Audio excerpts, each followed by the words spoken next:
ମା କିସ ହେଲା ଆଜି କିସ ରାନ୍ଧିନି ଦୁର୍ଗାର ବାପାକୁ ହାଟକୁ ପଠେଇଥିଲି ଖାସି ମାଂସ କିଲେ ଆଣିଛନ୍ ଫ୍ରିଜ ଭିତରେ ଅଛି ତୁ ଯା ଭଲ କି ପୁରା ମସଲା ଦେଇକି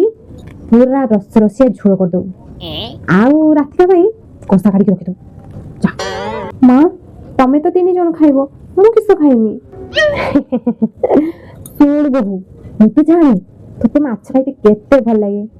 ମାଛ ତ ନାହିଁ ମାଛର ଅତ ଅଛି ଫ୍ରିଜ ଭିତରେ ଯା ମାଛର ଅତ ଆଉ ଗୋଟେ ଆଳୁ କାଟିକି ରାନ୍ଧିକି ଖାଇଦବୁ ଆଉ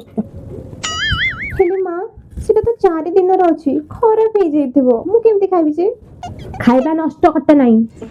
କୁଟୁଣି ବୁଢୀ ନିଜେ ମାଂସ ଖାଇକି ମତେ ମାଛ ରାନ୍ଧି ଦଉଛୁ ରୁହ ତତେ ମଜା ଚକଉଛି ମା ତମର ପା କାଲି ପେଟ ଖରାପ ଥିଲା ତତେ ଝାଡା ବି ହଉଥିଲା ଆଉ ତମେ ଯଦି ଆଜି ମାଂସ ତରକାରୀ ଖାଇବ ପୁଣି ଯଦି ପେଟ ଖରାପ ହେଇଯିବ ନା ନା ନା ନା ନା ସେଥିପାଇଁ ମୁଁ ଗୋଟେ କାମ କରୁଛି ବାପାଙ୍କ ପାଇଁ